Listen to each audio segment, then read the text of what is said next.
va a haber, de hecho los ejercicios justamente que me decís, se enfocan, vieron, son textos breves, y como son textos breves hay una secuencia sola en los ejercicios que van de la 64 hasta el final.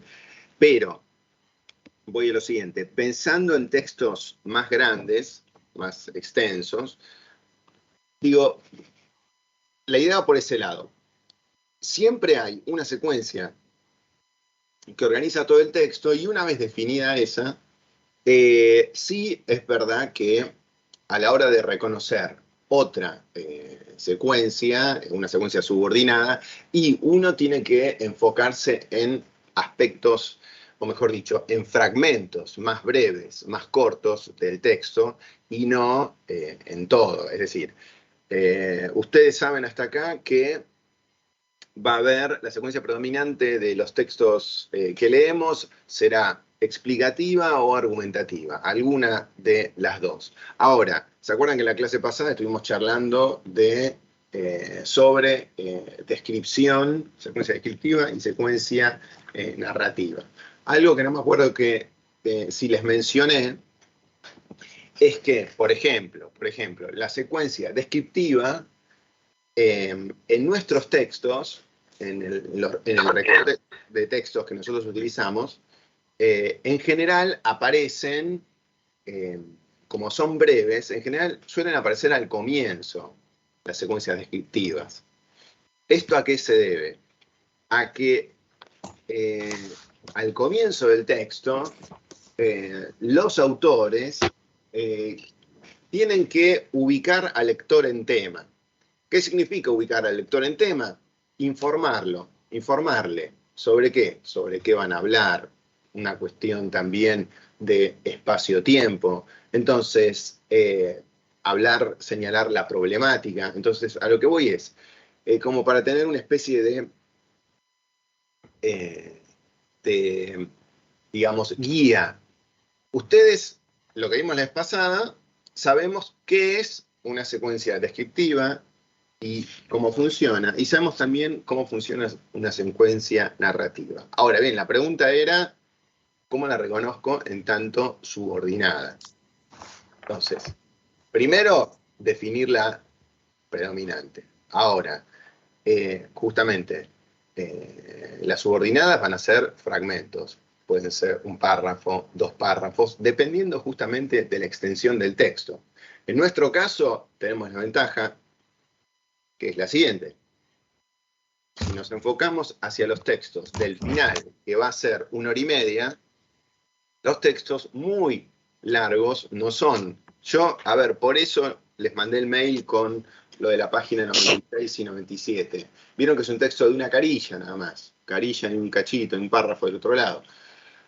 Porque realmente ustedes el día del examen no van a tener un texto de 3, 4 carillas, sino que van a tener un texto breve, acorde a la 1 hora y media.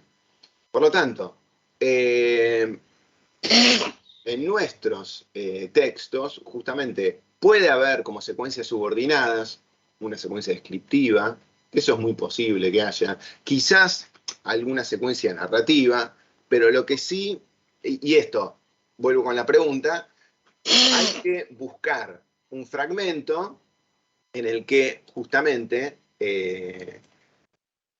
se cumplan las pautas, que es un poco lo que vamos a ver en el ejercicio.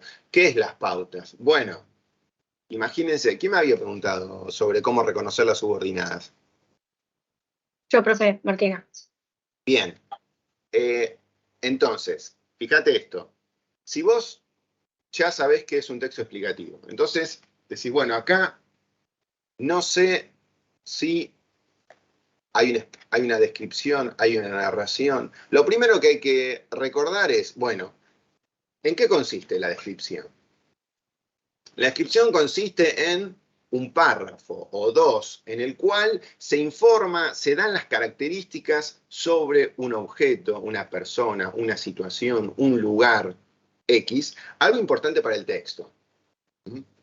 Ahora, acuérdense, en la descripción no hay acciones, solamente hay información para justamente el lector que no conoce ese tema.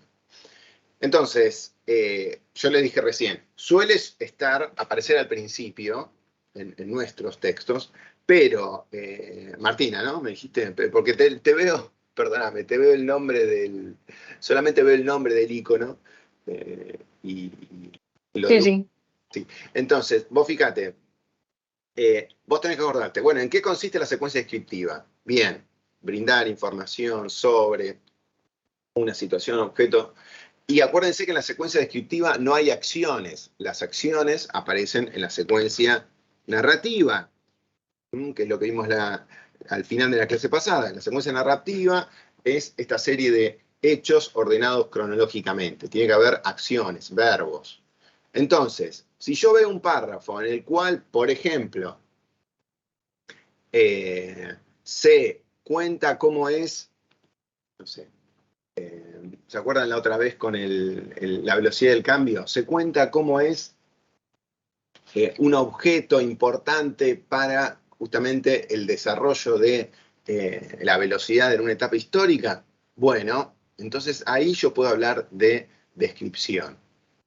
Ahora, si en algún momento presentan un breve relato sobre un acontecimiento, ahí vamos a pasar a narración. Yo les diría, miren, pensando en justamente el examen, yo ya les dije unas cuantas veces que la secuencia predominante siempre varía entre explicación y argumentación. Ahora, las subordinadas puede ser tranquilamente, y no se olviden esto, si es un texto argumentativo, tranquilamente pueden tener como secuencia subordinada en algún fragmento explicación. ¿Mm? En algún fragmento. Y también descripción.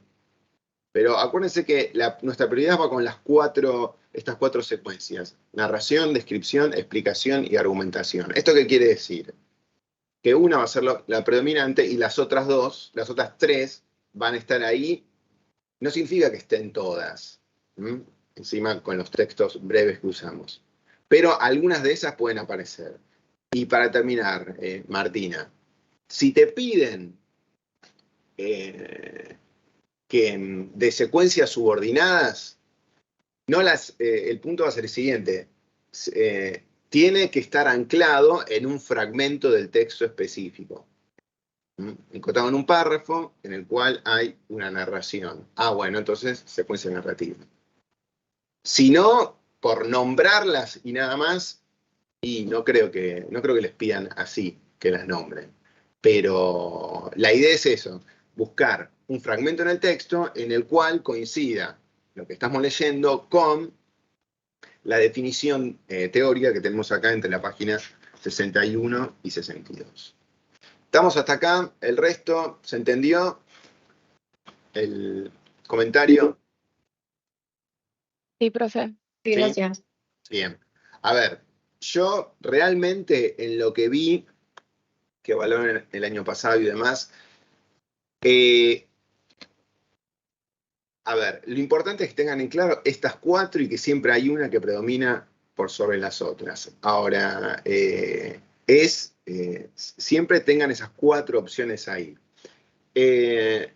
Acuérdense que hay una pregunta, siempre hay una pregunta teórica, que si se pide una pregunta teórica sobre secuencias, podemos tener quizás la definición de alguna de las que están acá, o de algunas.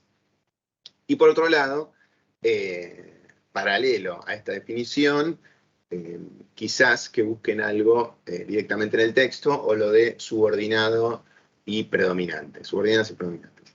Pero más allá de eso no sale.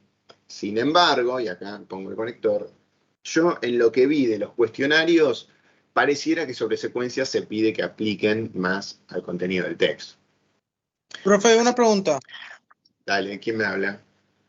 Acá Martín, acá en la página 68 y 69, en la pregunta 2 dice, teniendo en cuenta lo respondido en el punto anterior, dice, ¿cuáles son las secuencias predominantes en el fragmento, no? Tipo, nos dan un texto y nosotros tenemos que elegir cuál es. ¿Hay que señalar específicamente qué parte es? ¿O ¿En qué página? qué? 68 y 69. 68. ¿Pero qué parte? Abajo de todo, son preguntas. Tipo, en el examen, si nos dicen en un texto marcar qué situación están. Tipo, secuencia predominante. Sí. ¿Tenemos que marcar específicamente qué es cada una? No, fíjate, a ver, para el resto, mira, Martín, vos tenés acá, que este es uno de los ejercicios, tenés dos preguntas. Primero te dice, ¿cuál es la finalidad del fragmento E? Este lo podemos mirar ahora porque es una secuencia dialogal que no van a tener, no les van a tomar dialogal, acuérdense, ni dialogal ni instruccional.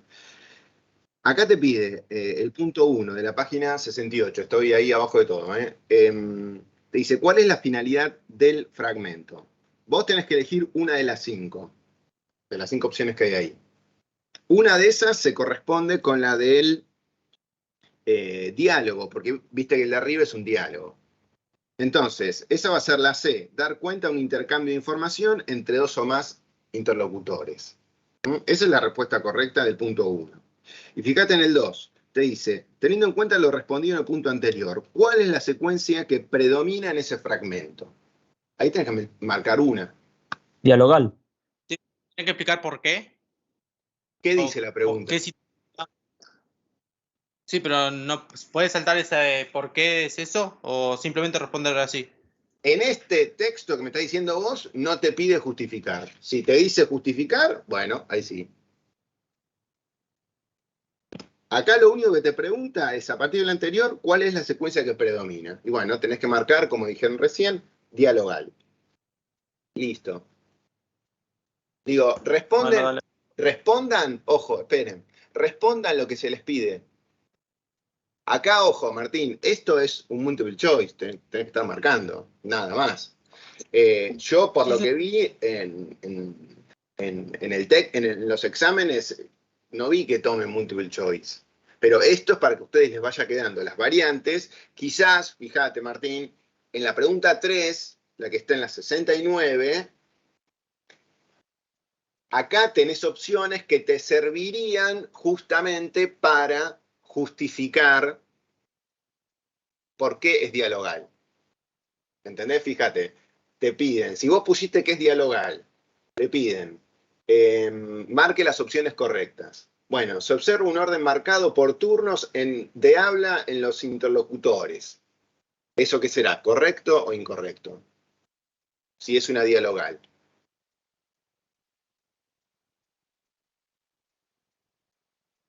Opinión correcto. Y sí. O sea, hay dos personas, hay pregunta-respuesta. Entonces, si vos pusiste dialogal, entonces en este caso la pregunta A va. Esto hay que marcarlo. La pregunta B, no hay expresiones que transmitan los sentimientos y opiniones de los hablantes. En este caso, por el diálogo que está ahí, no. Esto es falso. Abajo, fíjate, existe subjetividad. En este caso sí. Voy a lo siguiente. Esperen. Vos me preguntabas recién si tenías que explicar. Acá, los ítems, estos que figuran, sirven, o sea, dan la pauta. Si vos marcás eso, estás en cierto sentido justificando por qué es dialogal.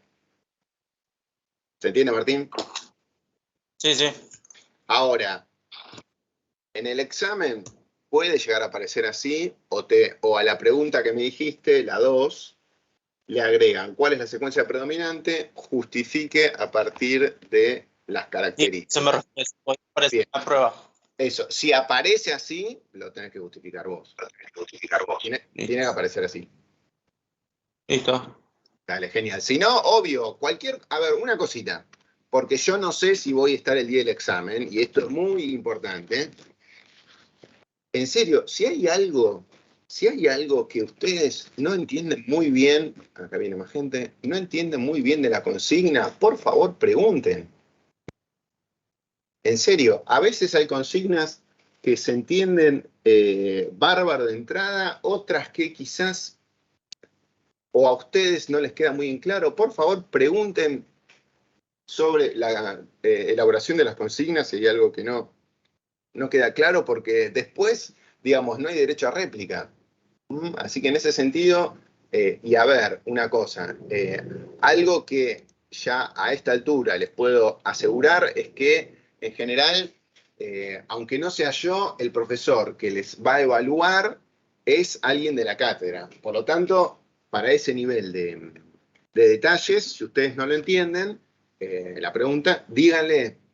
Muchas veces nos encontramos con estudiantes que contestan, se equivocan y uno se da cuenta que no entendieron la consigna. Y la macana es que, vieron ustedes, no ven el examen corregido. Por lo tanto, desde ese lado es mejor que traten de anticiparse con este aspecto. Bien, ¿estamos hasta acá? Bueno, vayamos a la página 62, así vemos explicación, argumentación, qué es lo que queda, y después vemos algún aspecto de los ejercicios. De nuevo, acuérdense, no hay problema que ustedes en la página 63 tienen la secuencia dialogal e instruccional, no van a aparecer preguntas sobre eso, esas son dos secuencias que están a modo ilustrativo, pero no se evalúa, y básicamente, como veíamos recién con la pregunta de Martín, el diálogo implica la estructura de pregunta-respuesta entre dos interlocutores, dos participantes, pero no mucho más que eso. Vieron, por ejemplo, las entrevistas o las obras de teatro, eso es una secuencia dialogal. Y después la secuencia instruccional hace referencia a los pasos a seguir. ¿Vieron las recetas de cocina o los prospectos médicos? La secuencia instruccional tampoco se va a tomar, ¿no? No, porque son textos que el objetivo que buscan es guiar una acción para hacer algo. Por ejemplo, por eso le decía, ¿vieron las recetas de cocina? Cuando uno compra un paquete de fideos y ahí nos dice cómo preparar unos tallarines, ese es un texto instruccional. ¿Por qué? Sí, ¿Qué hace? También había visto uno que era los documentos, por ejemplo, en la obra que da el maestro mayor de obra para que realicen los albañiles y que un registro también está en los grupos de medicina, cuando los enfermeros también han hecho un registro Sí. instruccional, ¿no? Como de cómo Sí, hacer, cómo hicieron el proceso. O por ejemplo, ¿viste cuando los médicos, uno va al médico y te anota el tratamiento? Primer semana, 2 pastillas por día. Segunda semana, 1 pastilla por día. Tercer semana, 1 pastilla cada 2 días. Eso implica hacer algo, justamente ir cumpliendo el tratamiento. Entonces, todo texto que busca que el lector realice una acción y dé estos pasos a seguir, y también pasos a seguir ordenados, va a ser una secuencia instruccional. Sí, lo que dijiste vos de la medicina funciona. Profe. Un examen también. Uy. Y las preguntas tienen algo instruccional, aunque hasta ahí, pero no es exactamente lo mismo, porque voy a lo siguiente, un texto instruccional es absolutamente explícito. Quizás hay partes en las preguntas de los exámenes, si tienen la acción directa que les diga, bueno, explique cómo en el texto tal cosa, ahí sí, en el explique uno tiene una acción específica, y en ese caso, creo que la Florencia, en ese caso sí, lo del examen engancha lo más bien como instrucción. Porque Profe, nos una pide pregunta. hacer algo. Sí, ¿quién habla? Las que sí se toman son las textuales, descriptivas, narrativas y explicativa y argumentativa. Son Esas son 4, las 4 primeras. Descripción, narración, explicación y argumentación. Esas 4. Ten en cuenta esas zonas. explicativa no. Sí, está dentro de las 4 que te dije. Las 4 primeras. Narración, descripción, que las de la vez pasada, explicación y argumentación, que las vemos ahora. Y después eso, de la instruccional, ¿vieron, qué sé yo? ¿Vieron los manuales de un electrodoméstico o cuando uno se compra esos muebles que vienen desarmados y uno abre el manual y dice, bueno, y tiene que seguir esa guía para, por ejemplo, no sé, armar una biblioteca, colgar un estante, etc. Todo eso son textos instruccionales. Ahora, por eso les comentaba, acá la idea es que sepan que están estas 6 secuencias, que son en general las que se utilizan, todas las que se utilizan, pero para nuestro texto hay un recorte y son algunas de estas 4, ¿no?, que les mencioné recién. Bien, ¿estamos hasta acá? Sí, profe. Bien, larguemos ahora sí con secuencia explicativa, vayan a la página 62, que justamente, les decía, la secuencia explicativa es, a ver, vamos por partes. Esta sí, en el ámbito académico se usa mucho, en el ámbito, en nuestros textos también aparece bastante. Y algo para tener muy en cuenta es que, en cierto sentido, la secuencia explicativa lo que busca es, esto se lo pueden anotar ahí al lado, que lo tienen en el tercer párrafo, la secuencia explicativa busca la resolución de un problema, busca a su vez también brindar información sobre cómo, en qué consiste cierta situación, pero a lo que voy es, busca generar, esto anótenselo ahí al lado, que lo tienen en el tercer párrafo, busca generar un efecto de objetividad, la secuencia explicativa. ¿Por qué? Acá lo que prioriza es la información. Por algo... ¿Busca qué? Lo que prioriza es la información. Porque acá no hay opinión. Ojo, acá no hay opinión. Esto es fundamental, esto va a aparecer en la argumentación. Entonces, la secuencia explicativa tiene como fin principal que el lector, y acá está el punto, que el lector incorpore una serie de saberes y comprenda una situación específica.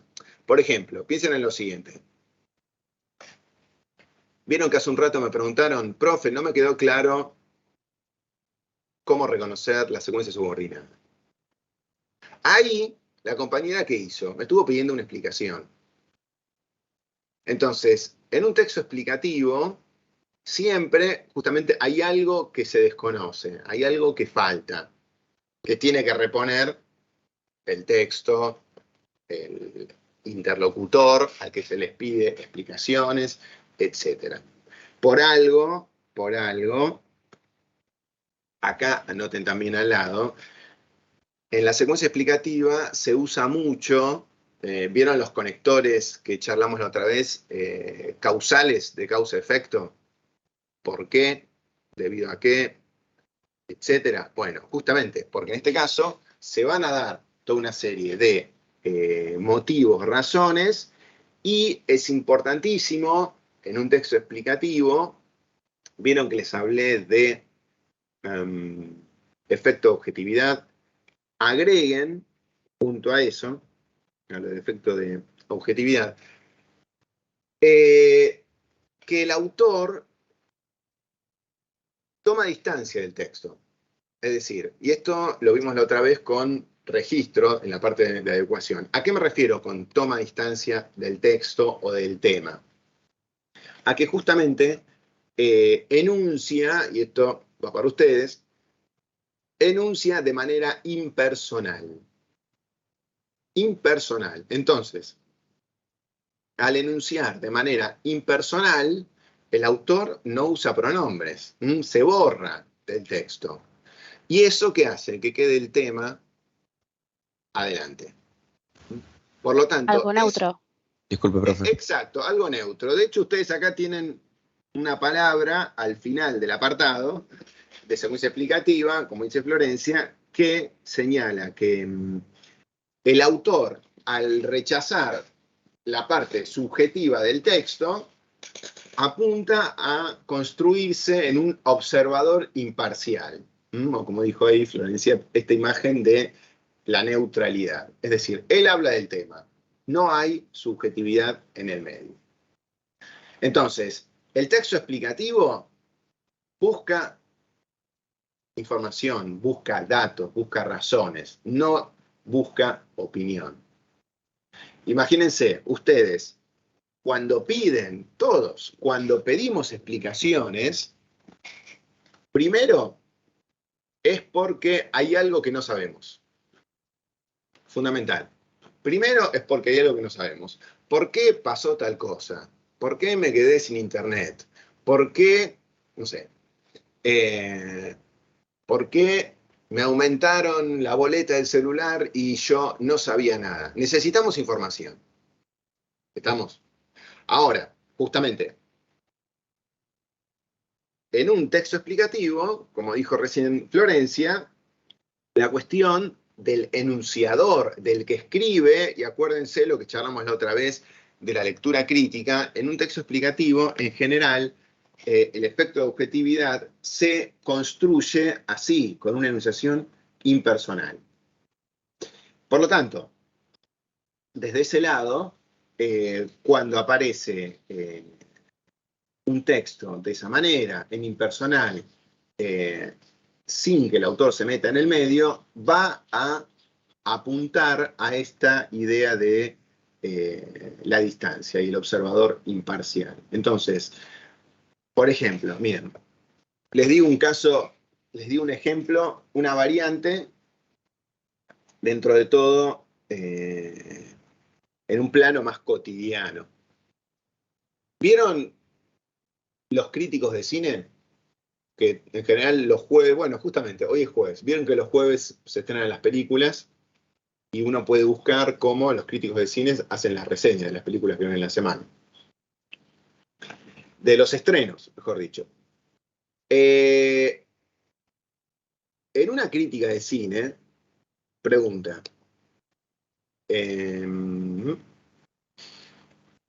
¿hay opinión? No, justamente tiene que ser crítico. No, hay opinión del crítico, si no, no sería crítico. O sea, Sí, es como pero que su opinión no tiene Opinión por- que, o sea, no tiene que de ser algo. propia de él, tiene que ser objetiva. se Para mí supone sí hay que tiene que opinión. ser objetivo. Una opinión Pero, Pero un crítica. crítico es una opinión propia de él. Para o los sea, no demás. de él, es como Claro, que coincido con actúa como que es de representante. Nada, A pero ver. sí hay opinión, sí hay opinión. Pero sí Esperen. hay opinión. El chabón dice, no, esta es una. Bien, a ver, ojo, esperen. Interesante, ojo. Alguien dijo por ahí, o sea, la opinión no puede ser objetiva. O sea, si hay opinión, ya no es objetivo. Ahora, cuidado. Un crítico de cine, o un texto de un crítico de cine, si la opinión que tenga de la película, lo que espera por lo menos es que esté fundamentada. Si es buena, mala, más o menos, excelente, pésima, y decime por qué.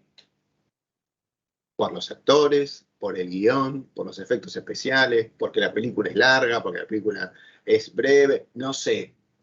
Pero a lo que voy es, la opinión, o mejor dicho, el análisis del crítico de cine va a tener, en este caso, una cuota de subjetividad. Eso seguro. Pero, aclaro una cosa, en la explicación y la argumentación, las dos, comparten muchos recursos, comparten estrategias como definiciones, como ejemplos, como explicaciones de causa-consecuencia, como metáforas, como comparaciones. Todos esos recursos están en la explicación y en la argumentación. Sin embargo, ojo, acá hay algo interesante para tener en cuenta. Ahí escuchaba al principio cuando empezaron ahí a opinar. Hablar de la crítica de cine no implica de entrada que, o sea, que va a ser algo bueno o malo, va a haber una valoración positiva o negativa, sino que justamente el que realice el análisis, a su vez, va a tener que fundamentar esta valoración. Entonces, la idea con ese texto de la crítica de cine, que una vez, como decían por ahí, hay que justificar, ¿sí? ¿Por qué me parece que la película vale la pena, no vale la pena, es algo que le va a gustar a cierto público, etcétera, etcétera? Lo importante ahí va a ser el respaldo. Ahora, escuchen una cosa, ¿vieron que yo les hablaba en la explicación del efecto objetividad? Recién. Miren estas dos variantes. Es lo mismo decir la película es, o mejor, cambio de pregunta. Si yo digo, la película es un desastre, ¿hay opinión ahí? Sí. ¿Dónde? No sé, no creo. Porque, o sea, es más como un hecho, lo decís más como un hecho. O sea, No, depende es de lo que opinión, respondas después, es lo que es opina una opinión o no. él al respecto. Bien, Lo que pero- es un desastre sería la opinión, Porque no digo, ¿o no? Para mí depende de lo que diga después de esa oración. O sea, porque puede ser un desastre y lo argumente de forma en la que, o sea, no sea como de cierta forma, o explicarlo, o puede decir es un desastre porque a mí me parece que es un desastre. Bien, pero, No diga nada, es opinión. pero esperen. Bueno, acá, Pero el decir que es un desastre ya estás opinando. bien, acá lo que dice Agustina también hay que tenerlo muy en cuenta. Yo ahí les dije este ejemplo. La película es un desastre. Primero, ¿está el sujeto yo? ¿Estoy en el texto? Yo, para mí, no estoy en el texto. Pero la palabra es un desastre tiene una connotación negativa. Ahora, obviamente, hay que ver cómo la utilizo. Eso estoy de acuerdo con lo que dice Florencia. Hay que ver en el contexto que lo utilizo y demás. Pero ya ahí hay una connotación. Acuérdense en lo que le dije hace un rato. Estamos en una crítica de cine. Los críticos de cine. Y aparece, la película es un desastre. Ya la opinión, la palabra desastre es algo que vamos a ver en la última unidad, que se llaman los subjetivemas, que son las palabras que agregan opinión al texto. Pero yo, ¿qué diferencia les quise hacer? Cuando dice desastre, ustedes ya tienen una valoración. Ahora, si en vez de decir la película es un desastre, dice yo creo que la película es un desastre, ¿cuál es la diferencia? Ahora Ahí está está remarcando que diciendo sí es ya opinión. adrede que es su opinión. No, está siendo obvio. Está siendo más educado. En las No, dos. ahora es está el- remarcando que es opinión de él. Exacto. Pero Claro, porque es un desastre, es en general. O sea, puede decir. Pero qué sé yo, el me desastre parece lo que define decir. él. Alguno puede decir es una maravilla y sigue siendo una sí, opinión. totalmente. Pero, Claro, pero el decir para mí es un desastre significa que a esa persona le parece un desastre, quizás al resto no. Pero decir es un desastre lo asumís, digamos. exacto. Bien, ahí hay algo de lo que dice Valentina. Ahí hay algo. Voy a lo siguiente. Cuando dice yo creo que la película es un desastre, acá el efecto de objetividad de la estrategia explicativa, el efecto de la secuencia, el efecto de la objetividad se viene abajo. ¿Por qué? Porque con el yo creo va adelante el autor. ¿Me siguen? Yo creo que la película es un desastre. Entonces, cuando el autor se expone en el texto, y bueno, ya aparece como, no solo que se hace cargo, sino como aparece como blanco de críticas. Ahora, si yo digo, la película es un desastre, ahí busco crear lo que les dije del efecto objetividad. ¿Me siguen? En la primera opción, la película es un desastre, es impersonal, no hay pronombres, no hay autor, pero sí hay subjetividad. ¿Me siguen hasta acá? Sí. sí. Por favor. La película es un desastre, es impersonal, pero hay opinión, hay subjetividad en la palabra desastre. Digo desastre como podría decir excelente, muy buena. ¿Se entiende? Pasemos del otro lado, excelente, muy buena. O la película es... la película es buena. Digo buena solo, también hay opinión. Ahora, ¿cuál es el sentido de este ejemplo y las variantes que estamos buscando? Es que en el efecto a la hora de la secuencia explicativa, si yo hablo de efecto objetividad, tengo que borrarme del texto. En cambio, al decir la otra opción, yo creo que ahí el texto se recarga explícitamente de subjetividad. ¿Estamos hasta acá? Quiero retomar a lo que dijo Florencia, que es lo siguiente. Yo les hice un ejemplo de la oración solamente, fuera de todo el texto, fuera de todo el texto. Nosotros cuando trabajemos con nuestros artículos, como el que queda para la próxima clase, lo que vamos a ver ahí es que, bueno, las oraciones las analizamos en relación al resto del artículo, no es que las leemos desconectadas. Por lo tanto, sí, como dice Florencia, es importante leer qué decía antes. No está la oración solamente en el aire. Bien, ¿estamos hasta acá? Así pasamos a argumentación. Sí. ¿Sí? Sí, profe. Cualquier... Profe, Ok. entonces en un texto, ponele, puede haber que la secuencia predominante sea argumentativa y la subordinada explicativa, pero no viceversa, que la predominante sea explicativa y que la subordinada sea argumentativa. Y mira, realmente va a ser un poco difícil que sea así al revés. Claro. O sea, yo voy a lo siguiente. Quizás en los textos breves que vamos a trabajar pensando en el final, y eso quizás sea así bastante difícil. Ahora, si es un texto más largo, en el cual, bueno, se explica un tema, y quizás en un párrafo, en dos, ahí se emite una opinión, ahí podés hablar de argumentación como subordinada, pero honestamente, Agustina, no es lo que predomina. No es lo que predomina porque Claro. si metés la opinión, ahí ya el que lee empieza Ya. a verlo desde otro lado. Bueno, ¿qué pasa? Acá Es, el autor se mete en el medio. es que si, o sea, una tiene una visión objetiva y la otra subjetiva, entonces es difícil que estén en uno mismo. Pero Exacto. bueno, Pero a lo que voy es, ojo, a veces hay textos, y acá está lo que les dije de cine, que son argumentativos, pero que están escritos en impersonal. ¿Vieron el primer ejemplo? La película es un desastre.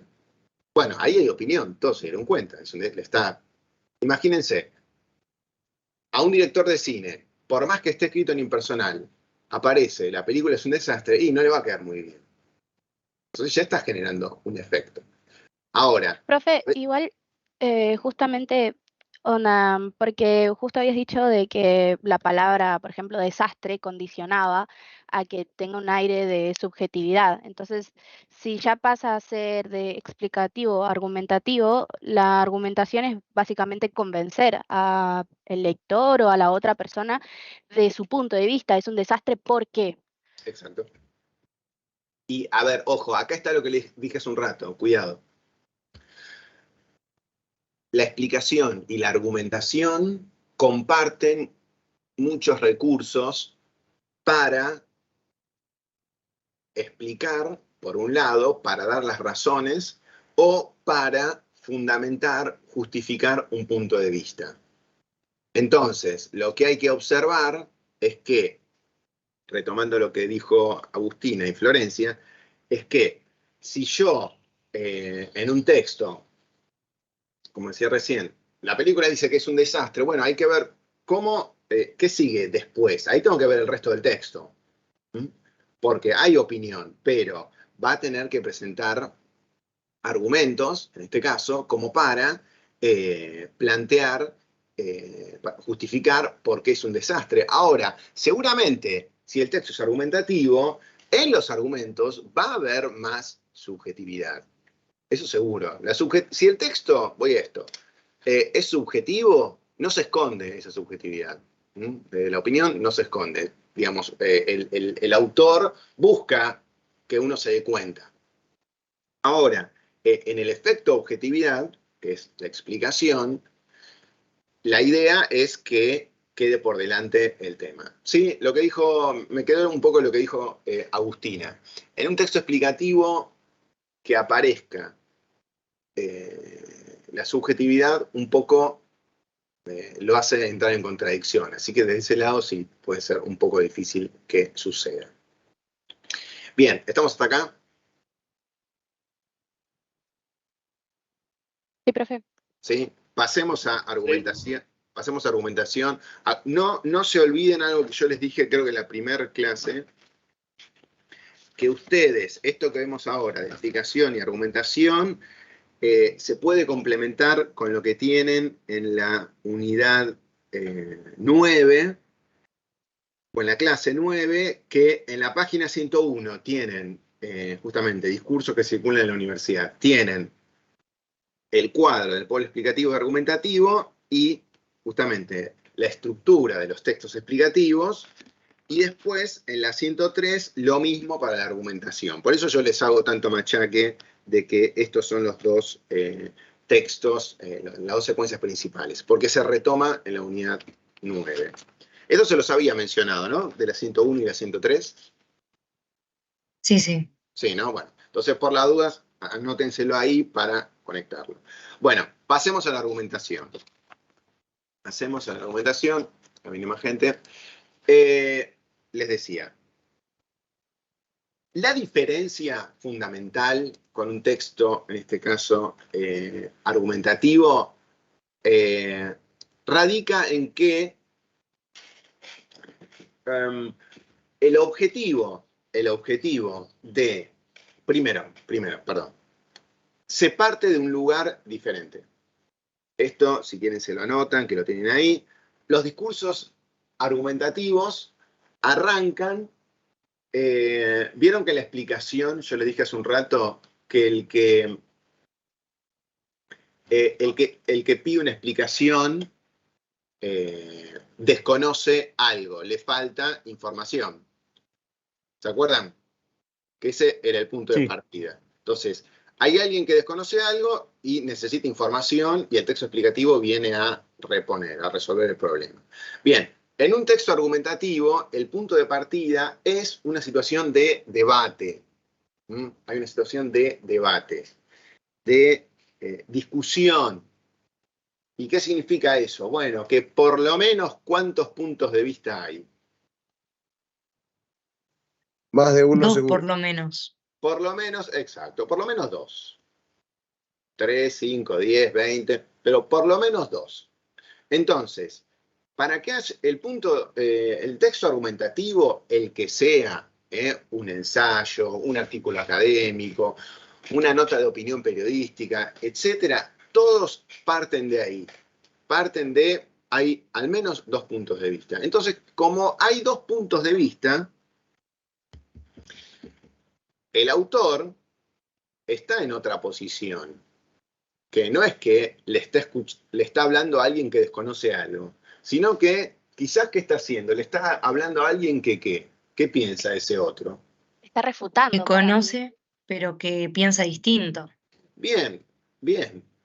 Ahí el comentario de Agustina. Es decir, quizás estoy hablando con otro que piensa lo contrario o tiene una posición diferente, no necesariamente contrario. Por lo tanto, hay todo un trabajo discursivo en el texto argumentativo diferente, porque el texto argumentativo que le habla a una mirada distinta de un mismo tema, ¿qué busca con ese otro, con ese espectador?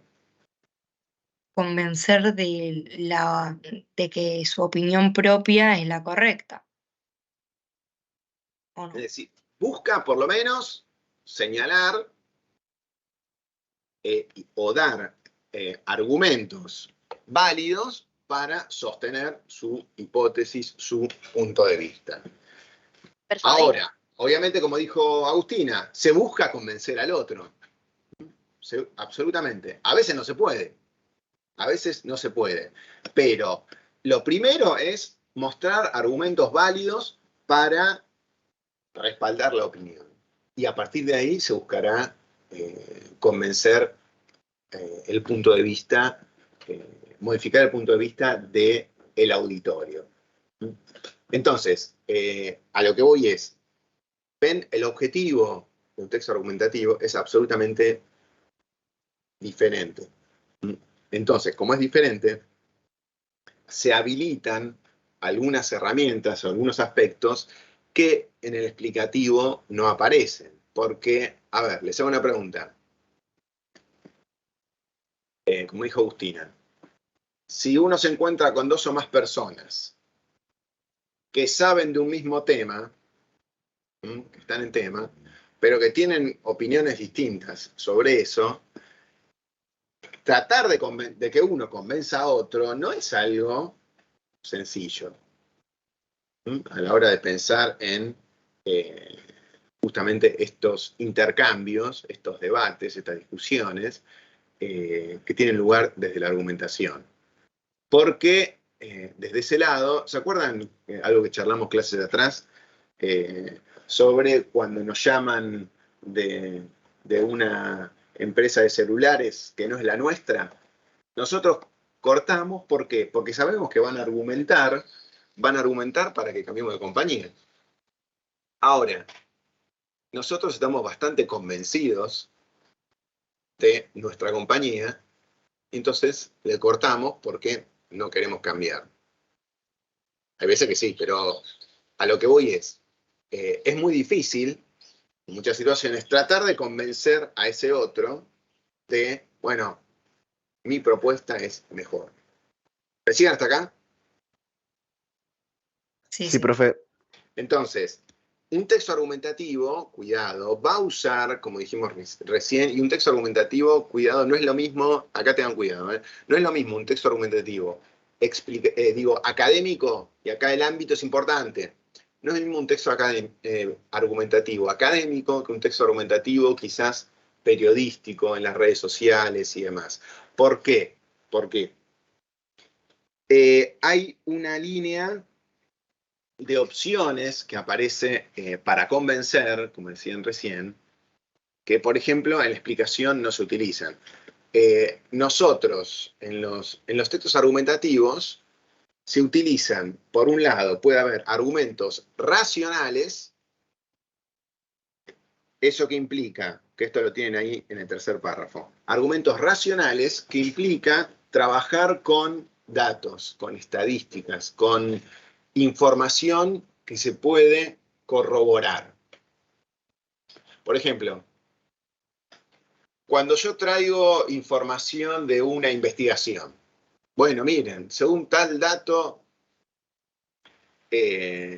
según tal resultado de, no sé, el CONICET, por decir de alguna manera, va a pasar esto. ¿Qué busco a la hora de convencer cuando pongo a una institución como el CONICET o alguien de renombre? Que nos fiemos en la fuente, ¿puede ser? Exacto. Tenés el respaldo de que es una organización o lo que sea conocida para que la otra persona te crea. Bien, eso se denomina, se busca validar o darle validez a mi argumento. ¿Cómo? Con una cita de autoridad. La cita de autoridad Profe, es un cachito, ahí va Florencia, es un recurso que se usa en explicación y también en argumentación, en los dos. Pero justamente en la argumentación, cuando yo traigo a alguien así de peso en el tema, como dijo Agustina, busco que me crean más allá de que sea mi opinión. Hago que otro diga lo que yo quiero, hago que otro diga mi punto de vista. Pero quizás ese otro tiene más peso que yo. ¿Se entiende? Entonces sería validar la información por una base confiable, sería más o menos. A ver, ojo, si estás en el plano argumentativo, que también, ojo, en la argumentación puede haber fragmentos o secuencias subordinadas explicativas, pero la información ahí va a validar tu argumento, tu idea, tu opinión. Eso sí. Ok. Porque quizás, voy a esto, quizás uno tiene el resultado de una investigación del CONICET. Bueno, bárbaro, los resultados son esos. Ahora, depende para qué lo uso. Yo lo puedo usar para explicar, o en un texto explicativo, o también lo puedo usar para argumentar. Entonces, la diferencia no va a estar en la información en sí, sino en cómo rodeo esa información en mi texto. ¿En qué está respaldado, querés decir? La No, información. ojo. Imagínate una investigación del CONICET, ¿no? Por decir. La investigación del CONICET tiene unos datos, es algo público, listo, está ahí. Ahora, yo la puedo usar en un texto explicativo para resolver un problema determinado. Ahora, también puedo usarla en una argumentación como cita de autoridad, pero ahí mi objetivo no va a ser solamente contar a lo que llegó el CONICET, sino validar mi opinión. Entonces, ahí ¿Sería a ver. como alguien religioso respaldándose en la Biblia, por ejemplo? Obvio. ¿Sí? A ver, escucha una cosa. En los discursos religiosos se argumenta un montón. Entonces, desde ese lado, lo que yo decía, el CONICET como cita de autoridad o la Biblia como esa palabra incuestionable en el ámbito religioso, es algo que justamente se utiliza para, digamos, convencer de manera efectiva. De hecho, me hicieron acordar con lo de la Biblia. ¿Vieron en Los Simpsons, que le dije el otro día, el reverendo, el cura de la iglesia? ¿Cómo se llamaba? No me acuerdo. Reverendo Alegría. Alegría, Sí. sí. ¿Cómo olvidé eso? Gracias. El reverendo Alegría. ¿Vieron un detalle que aparece con él, como aparece con un montón de pastores evangélicos que están ahí en la televisión? ¿Vieron que él siempre, o muchas veces, cita pasajes concretos de la Biblia? Bueno, Corintios tanto.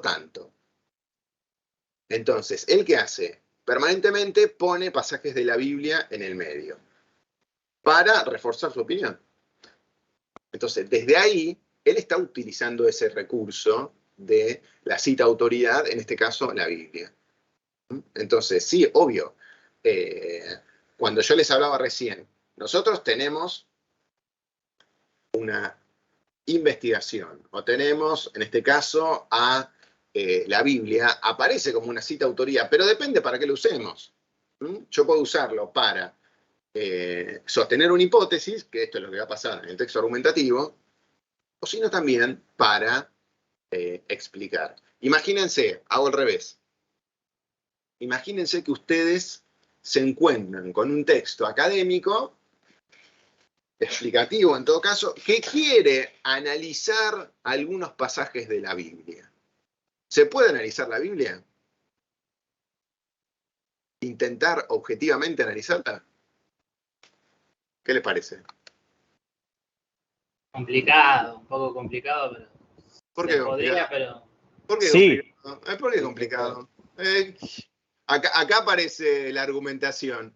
¿Cómo no se va a poder analizar la Biblia? ¿Qué tiene? ¿Te muerde la Biblia? a ver, pero analizar en qué Analizar forma. sí, pero comprobar la información no. Ah, bueno, Eh, ahí empezamos a hilar fino. ¿Cómo igual quieres analizar? hay ¿Un cosas. punto subjetivo o un punto creyente? A ver, No, escuchen. igual hay cosas de la Biblia que hay respaldos históricos. O sea, depende. Si vos lees historia y de paso lees la Biblia, yo creo que la Biblia es como un punto de vista religioso de lo que realmente pasó. O sea, por ejemplo, cuando dice que le dieron 7 vueltas a la ciudad, en realidad por ahí fue hipotético, o sea, representativo. En realidad no es que le dieron 7 vueltas a la ciudad. A lo mejor la ciudad ya estaba en ruinas y ellos justo llegaron y eso era como un milagro. O cuando Moisés cruzó el agua, no la dividió en dos, sino que a lo mejor justo el agua estaba muy baja y eso fue un milagro porque ese río generalmente estaba muy alto y la gente no sabía nadar y no podía cruzar. Bien, bueno. Yo creo que depende de la persona que la lea. O sea, un científico claramente dudo mucho que vaya a creer en algo que diga la Hay Biblia. que preguntarle a San No, Pedro, igual- profe. Igual hay Esperen, científicos que son religiosos. Subjetivo. ¿Qué temita que metimos? Acá ya me Por color de gusta. religión, profe. No, a ver, momento. Acá sí me pongo en firme. La Biblia, justamente acá llegaron a algo que es muy interesante. Bueno, hay que ver desde dónde se lo analiza. Pero es un libro que se puede y se tiene que analizar como cualquier otro, así como se puede analizar la Constitución, así como se pueden analizar las leyes. El punto es, obviamente, no es lo mismo analizar un libro religioso que analizar una novela, que analizar la Constitución, no es lo mismo. Tampoco uno vive colgado de una palmera. Pero, recién hablaba Agustina, me parece, desde la mirada del campo científico, bueno, cuando uno analiza la Biblia, ¿qué va a buscar, como dijimos recién? Y pruebas. ¿Me siguen? A ver, ¿dónde está? Me dicen esto, ¿dónde lo encuentro? Estamos hablando de argumentación. Escuchen. ¿Vieron la frase que se dice muchas veces en las iglesias, en la misa? No, un refrán, ¿vieron? Palabra santa. Cuando se dice palabra santa, ¿eso qué es? No se cuestiona. Entonces, a lo que voy, el relato de la Biblia, estamos hablando en 2024, esto no es un texto de ayer, tiene una fuerza enorme, justamente porque está en el plano de lo religioso. Pero yo lo que digo, si se puede analizar o no la Biblia, es desde el plano científico. A ver, lo voy a poner como un libro, lo puedo analizar como un libro así como cualquier otro, como poder, puedo. Ahora, ojo, por algo tampoco se analiza, o se analiza poco. Ejemplo. ¿Conocen a Martín Lutero? El que separó la iglesia. Los protestantes. ¿Escucharon hablar de los protestantes? ¿Nadie escuchó hablar de los protestantes? Pero Me eso suena, no me acuerdo. justamente no había pasado después de la peste bubónica. Pero, a ver, tuvieron una pérdida de fe porque supuestamente decían que si hacían tales cosas, Dios los iba a perdonar, no sé qué, y pasó toda esa desastre. Pero voy a este punto. Una de las bases de Martín Lutero, el alemán, del protestantismo, ¿cuál es? Interpretar la Biblia de otra manera. Listo. Se partió Europa al medio. Y esto, búsquenlo, googleenlo, busquen protestantismo, Martín Lutero. Yo recién les dije, ¿se puede analizar la Biblia?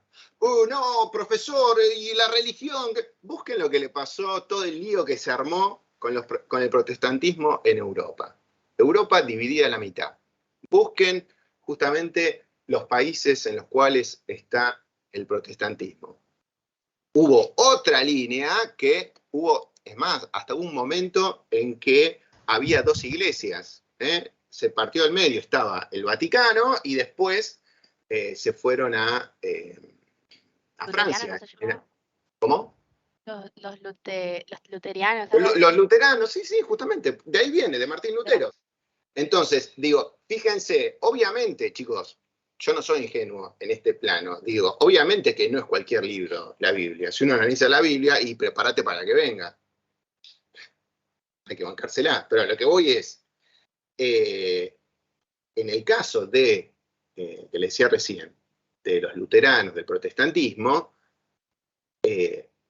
justamente generó un conflicto enorme al punto de que justamente hoy tenemos al menos esas dos lecturas en el plano religioso, en un libro religioso, pero justamente como dijo hace un rato. Profe, igual no son solamente dos partes, que yo tenía entendido era que Lutero subdividió más la iglesia, por eso están los testigos de Jehová y todas las demás religiones que vienen. Pero yo, ¿a qué lo juntaba? ¿A qué lo señalaba Florencia? O mejor dicho, ¿con qué lo asociaba? Que hay otras opiniones. ¿Qué disparé? Bueno, ¿se puede analizar la Biblia? Y no, estamos hablando de, justamente, la argumentación implica debate. Acuérdense, si no hay debate, estamos en un texto explicativo. Todos opinamos lo mismo. Ahora, si empieza a haber otros puntos de vista, y bueno, ahí sí, che, no, para mí en este pasaje, imagínense, bueno, para mí este pasaje de la Biblia no quiere decir esto, quiere decir lo otro. ¿Qué hacemos ahí? Ya se armó. ¿Me siguen? Digo, hablando en lo que tenemos en la secuencia argumentativa, interpretaciones. Entonces, a lo que voy es, los libros, justamente, son un lugar, y mucho más la Biblia, son un lugar en el cual la interpretación es un terreno de tensiones, es un terreno de discusiones. Por lo tanto, nosotros, ¿qué les dije hace un rato? Reordena lo que dije. Hace un rato les dije, estoy, si quieren, ahí en la 62, en el tercer párrafo de la argumentación.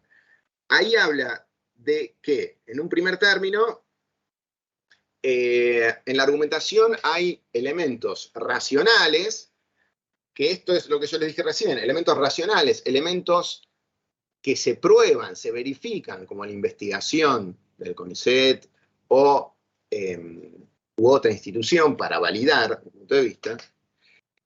Y por otro lado, elementos que van a lo emotivo, a lo emocional, a los sentimientos. Lo emotivo no necesariamente se prueba, pero, cuidado, convence. ¿Me siguen con esta variante? Lo emotivo convence, aunque quizás no se pueda probar desde lo racional. Sería más como un tema moral. Junto a otros, sí, ni hablar. La moral opera en ese plano de la emotividad.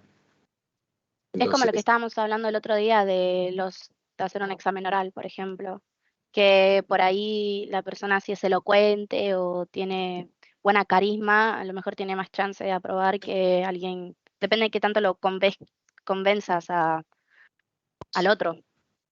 ojo, mirá, pero igual vos ahí lo que me estás hablando del carisma, de la cuestión de la oralidad, quizás son recursos en sí de la instancia de examen oral. No te escucho, es que estoy en la clase. La instancia de examen oral, muten ¿No está el profesor ahí? Muten, por favor. No te escuché.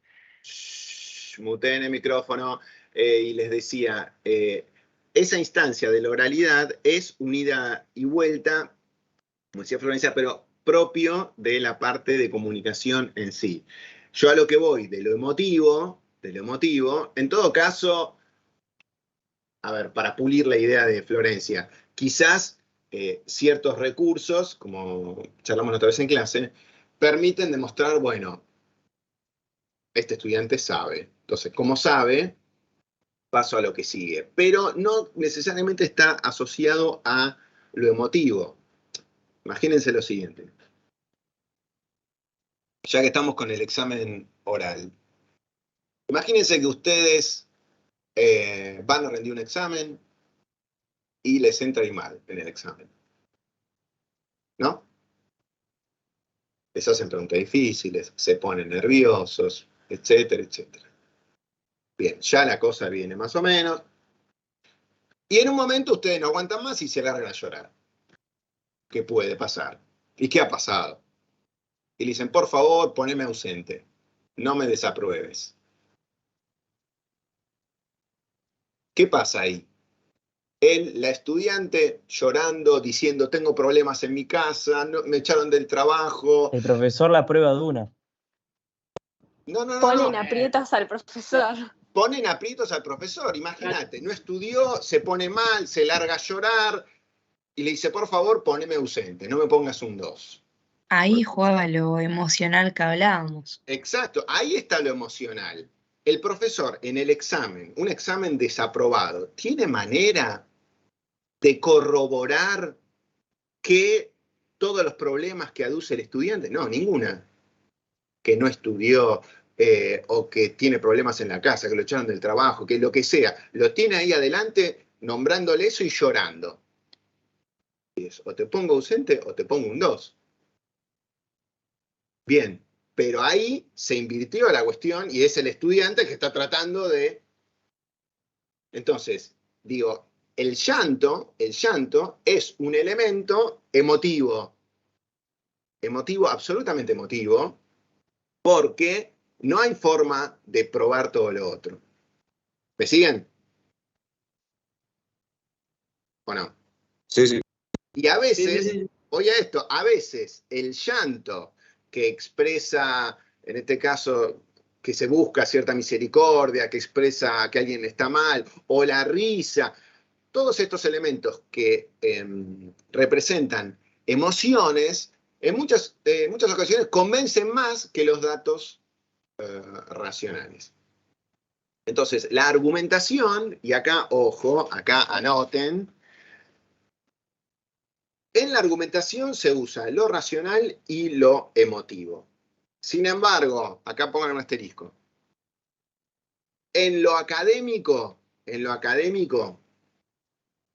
predomina la argumentación, racional antes que, que la emotiva. En lo académico, que es lo que estamos leyendo nosotros. En cambio, en lo periodístico sí hay mucha más argumentación emotiva. En las redes sociales hay un montón de argumentación emotiva. Pero, ¿por qué? A ver, les hago una pregunta. ¿Por qué les parece que en lo académico que hay argumentación va a predominar lo racional antes que lo emotivo? Que puede estar lo emotivo, pero tiene que predominar lo racional. ¿Por qué les parece? Porque es más formal. ¿Qué más? ¿Es más formal? Sí. Porque en lo académico, no sé, hay docentes explicándole a alumnos algo que tienen que aprender y si juega lo emocional, em, entonces ponerle ausente o ponerle un 2, justamente, no sé, alguien va a a la universidad para aprender, no para Exacto. otras cosas. E incluso, miren, yo lo pensaba en un plano un poco más allá. Cuando uno Ujú. hace un texto, hace un parcial domiciliario, hace un ensayo, hace una ponencia, una conferencia, ¿se acuerdan que yo en la primera clase les mostré la bibliografía de nuestro módulo? Sí, sí. Digo, estamos en un ámbito académico, por lo tanto, lo que decimos tiene que estar respaldado. Tiene que estar respaldado, tiene que haber una fuente a la que el que lee vaya a corroborar. Por lo tanto, ¿puede haber algo de emotividad? Sí, pero no tiene que ser lo único, y tampoco tiene que ser lo que predomine. Porque, ¿qué pasa? Bueno, en lo académico hay pruebas verificables. Yo en las redes puedo decir, no sé, bueno, ya lo dicen, iba a decir que la Tierra es plana, pero ya están los terraplanistas. En las redes puedo inventar cualquier cosa. Ahora, ¿de qué se trata? En las redes no tengo, es un ámbito completamente diferente, absolutamente diferente. Ahí no estoy obligado a presentar respaldos concretos. En cambio acá, en lo académico, sí, eso es fundamental. Sí tengo que presentar respaldos concretos. Si no, a cierto punto se me viene abajo, eh, digamos, estoy jugando en contra del ámbito en el que produzco el texto. ¿Me siguen hasta acá? Sí, sí. Entonces, Sí, sintetizo esta idea. Los textos argumentativos, que a nosotros nos puede llegar a tocar alguno, académicos, argumentativos, académicos, en este caso puede haber emotividad, pero predomina lo racional, que las opiniones se verifiquen. Por lo tanto, para cerrar con esta parte, acuérdense, yo les dije en lo último, para que anoten ahí un costado, que la secuencia explicativa busca un efecto de objetividad. Objetividad. En cambio, en este caso, en la secuencia argumentativa, no solo importa el texto, el contenido, sino que importa mucho la opinión. ¿Mm? Los textos argumentativos quieren respaldar un punto de vista y necesitan toda una serie de datos o de argumentos para respaldarlo. A ver, Profe, sí. en los discursos argumentativos, ¿sí o sí tienen que ser dos personas o más o puede ser la opinión de una sola persona? A ver, mirá, puede ser la opinión de una sola persona, pero siempre está en diálogo con otra, por lo menos, con otro punto de vista. ¿Se entiende? Es decir, yo voy a esto, mirá. Si vos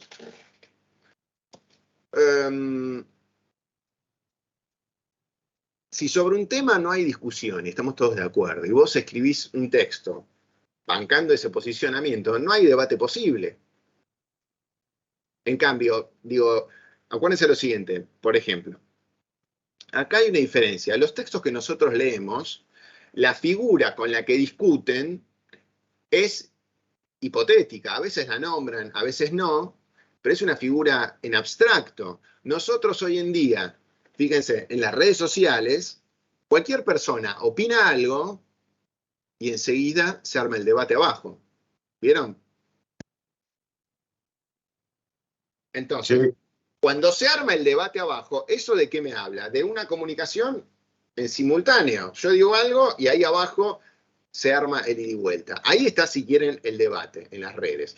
Pero en estos textos publicados, publicados en revistas, etc., ahí se da un debate, pero en diferido. Yo hablo a partir de lo que opina o de un debate que ya está instalado. Y le contesto a otro. Pero voy a lo siguiente.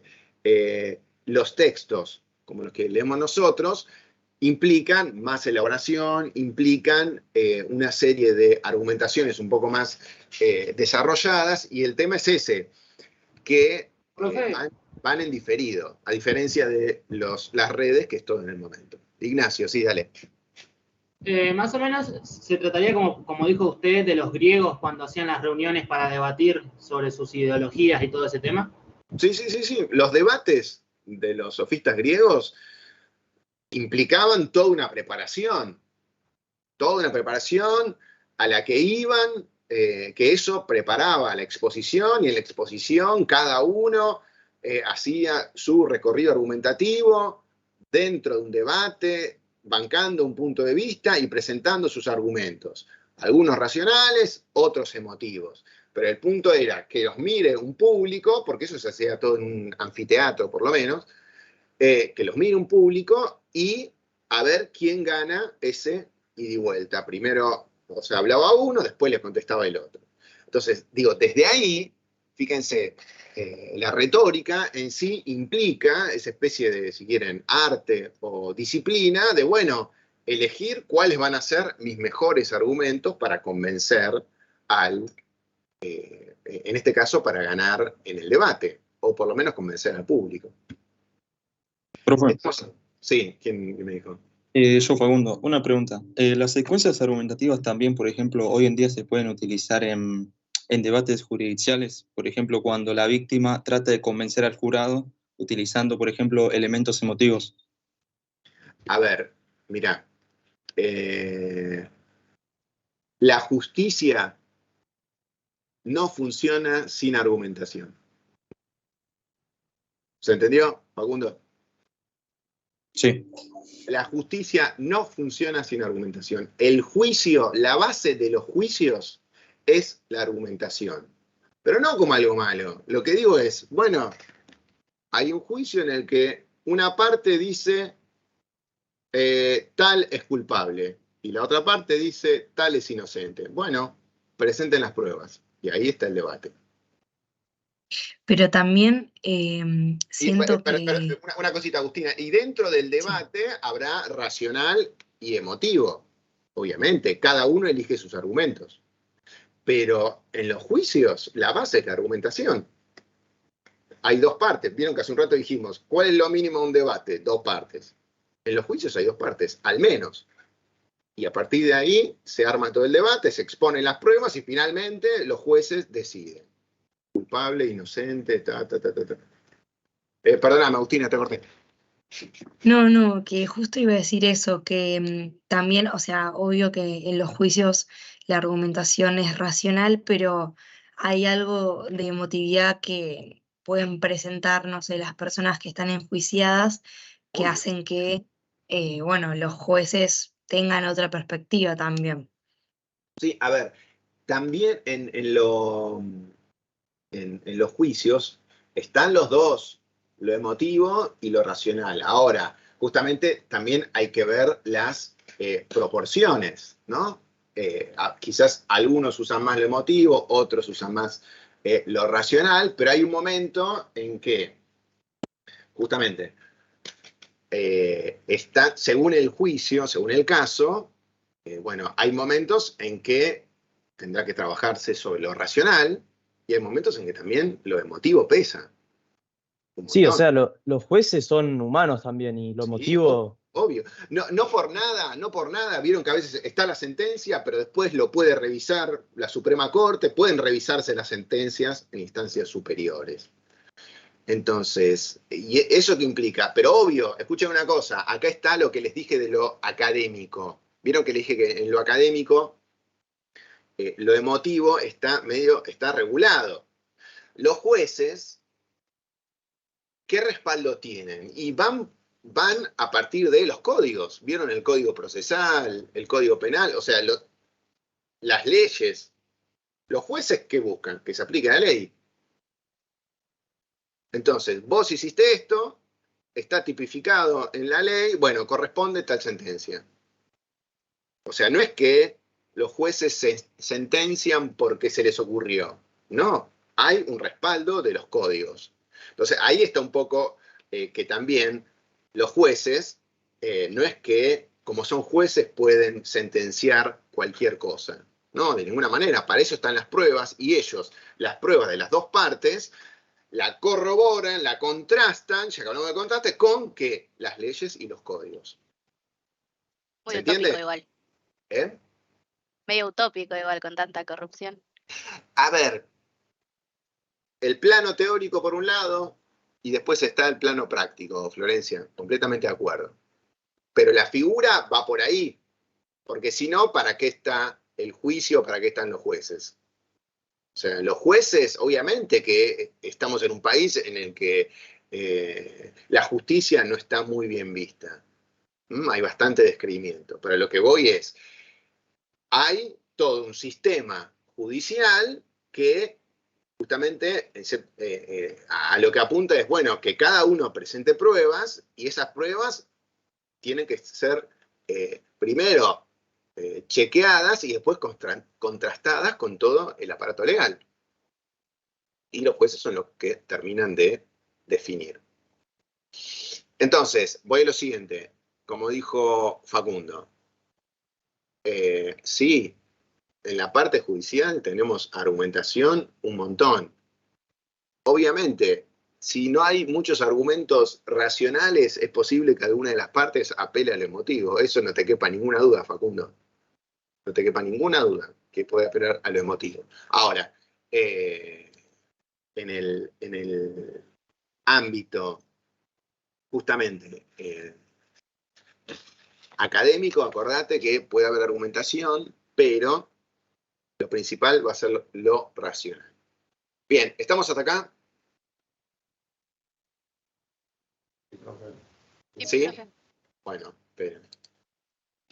Bueno, con esto terminamos entonces lo argumentativo. La última cosa de lo argumentativo. El efecto de... vieron que en explicación tenemos efecto de objetividad. Acá en argumentación tenemos efecto de subjetividad. ¿Eso qué implica? Que el autor se mete al texto. Por lo tanto, hay dos formas de generar esta subjetividad. Vuelvo a la crítica de cine. La primera forma es usar subjetivemas. La película es un desastre. Incluir subjetivemas es una manera de visibilizar lo subjetivo. La otra manera es meterse en el texto, como les dije hace un rato, esa es la segunda, con los pronombres personales. ¿Vieron que yo les dije, yo creo que la película es un desastre? Bueno, cuando digo yo creo, el autor se mete en el texto y ahí ¿qué hace? No oculta que participa en el debate y se expone a los cachetazos del otro lado. ¿Se entiende? Por decirlo de una manera así divertida. ¿Estamos hasta acá con la argumentación? Sí, profe. Sí, profe. ¿Sí? Bueno, a ver, hagamos una cosa. Porque quedan los ejercicios. ¿Pudieron mirar los ejercicios? Sí, eso. ¿Los podríamos corregir, profe? Sí, obvio. Eso es lo que quería realizar. Al menos los 4 textos. Hagamos una cosa, a ver qué son, y 28. Hacemos un breve recreo, dejen todo conectado y pasamos y revisamos los 4 textos, que ya con eso terminamos la unidad prácticamente. ¿De cuánto? ¿Qué son? Y media prácticamente, y 28. Yo tengo 28. No más de Sí. 15. Menos cuarto. ¿Le parece menos cuarto? Pregunto. Menos Sí, 20. profe. Sí, menos cuarto, profe. Hagamos menos cuarto, así nos despejamos un poco y arrancamos a corregir los ejercicios que tenemos acá. Los 4 textos de la 64 a la 67. ¿Estamos? Vemos eso y después les paso el tema de la actividad integradora. Dale, profe. Dale. Acuérdense de, Dale, ya profe. vi, muchos lo hicieron, anótense el presente en la plataforma Miel, no se olviden de eso. Listo, retomamos menos cuarto.